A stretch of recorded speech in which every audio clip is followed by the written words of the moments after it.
Hey guys, welcome back to my channel. నా పేరు సాయి కిరణ్. మీరు చూస్తున్నారు mister computer Telugu YouTube channel.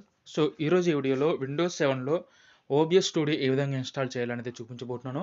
ఇంకా ఆలస్యం చేయకుండా మన యొక్క వీడియోని అయితే స్టార్ట్ చేద్దాం. ఏదైనా ఒక సాఫ్ట్వేర్ డౌన్లోడ్ చేసే ముందు మన యొక్క సిస్టమ్ సంబంధించి వెర్షన్ గురించి మనం తెలియాలి. సో అది తెలియాలంటే ముందు మనం స్టార్ట్ బటన్ మీద క్లిక్ చేసి అక్కడ వచ్చిన కంప్యూటర్ దాని మీద రైట్ క్లిక్ ఇస్తే మనకి ప్రాపర్టీస్ అనేది వస్తుంది. ఆ ప్రాపర్టీస్ మీద మనం క్లిక్ చేస్తే మన సిస్టమ్ యొక్క వెర్షన్ ఏంటి అనేది మనకు తెలుస్తుంది. అయితే నా యొక్క సిస్టమ్ వెర్షన్ వచ్చేసి విండోస్ 7 హోమ్ బేసిక్.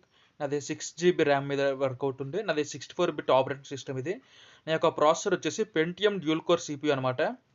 ప్రజెంట్ అయితే నాది బాగా ఓల్డ్ వెర్షన్ అనమాట. ఈ ఓల్డ్ వెర్షన్ మీద మనకి ఓబిఎస్ యొక్క రీసెంట్ వెర్షన్ అనేది వర్క్ అయితే అవ్వదు. సో అందుకు నేను ఓబిఎస్ కూడా ఓల్డ్ వెర్షన్ అయితే డౌన్లోడ్ అయితే చేయాలి.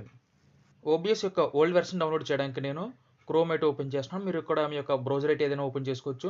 ఇంకా దానిలో మీరు ఓబిఎస్ స్టూడియో 27.2.4 వెర్షన్ డౌన్లోడ్ అనేది టైప్ చేయండి. టైప్ చేసి సెర్చ్ చేసిన తర్వాత మీకు ఫైల్ హార్స్ అనే పేరుతో ఒక వెబ్సైట్ అయితే కనబడుతుంది. ఆ వెబ్సైట్ని అయితే ఓపెన్ చేసుకోండి.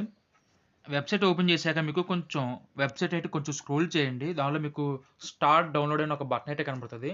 ఆ బటన్ అయితే మీరు క్లిక్ చేయండి. ఇంకా మీ యొక్క ఇంటర్నెట్ యొక్క స్పీడ్ బట్టి మీకు డౌన్లోడ్ అయితే స్టార్ట్ అవుతుంది.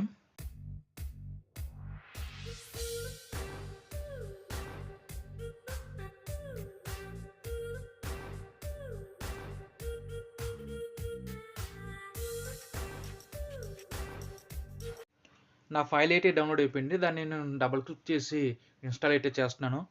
మీ యొక్క ఫైల్ని కూడా డబుల్ క్లిక్ చేయండి. డబుల్ క్లిక్ చేశాక ఎస్ నో అని చూపిస్తుంది. ఎస్ మీద క్లిక్ చేయండి. ఇంకా దాని తర్వాత మీరు నెక్స్ట్ నెక్స్ట్ నెక్స్ట్ అని కొట్టేసుకుంటూ వెళ్ళిపోండి.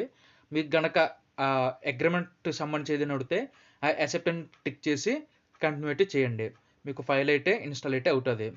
నా యొక్క ఓబిఎస్ స్టూడియో అయితే ఇన్స్టాల్ అయ్యింది. నేను డెస్క్టాప్ మీద అయితే వచ్చాను. డెస్క్టాప్ మీద నాకు ఓబిఎస్ స్టూడియో యొక్క షార్ట్ కట్ అయితే కనిపించింది. దాన్ని డబుల్ క్లిక్ అయితే చేశాను నేను. ఇంకా నాకు ఓబిఎస్ స్టూడియో అయితే ఓపెన్ అయ్యింది. నాకు ఓపెన్ చేసిన వెంటనే నాకు 3 ఆప్షన్స్ అయితే చూపించాయి.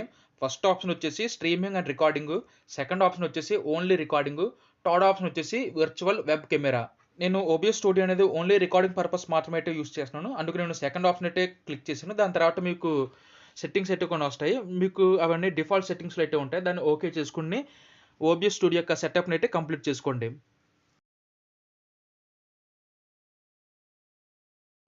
ఇంకా నేను నా యొక్క ఓబిఎస్ స్టూడియోని డిఫాల్ట్ సెట్టింగ్స్లో సెటప్ అయితే చేసుకున్నాను.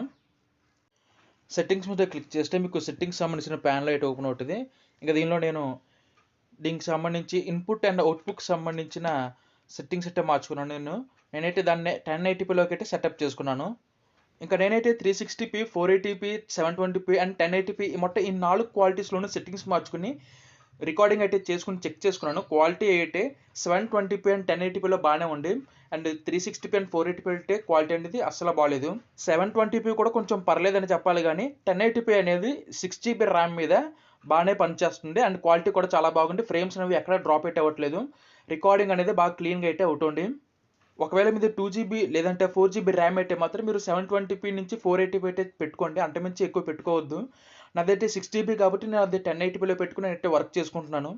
సో ఈ విధంగా ఓబిఎస్లో మీరు సెట్టింగ్స్ని అయితే మార్చుకుని మీ యొక్క క్వాలిటీని అయితే పెంచుకోవచ్చు. ఇంకా లాస్ట్లో 720p, 1080p అండ్ 480p, 360pకి సంబంధించి క్వాలిటీ వీడియోస్ అయితే మీకు చూపిస్తాను. సో మొత్తానికి ఈ వీడియో కనుక మీకు నచ్చితే లైక్ చేయండి, షేర్ చేయండి, కామెంట్ చేయండి. ఇలాంటి మరిన్ని ఇంట్రెస్టింగ్ వీడియోస్ కోసం నా ఛానల్ని సబ్స్క్రైబ్ చేయడం మాత్రం మర్చిపోకండి. And thank you for watching.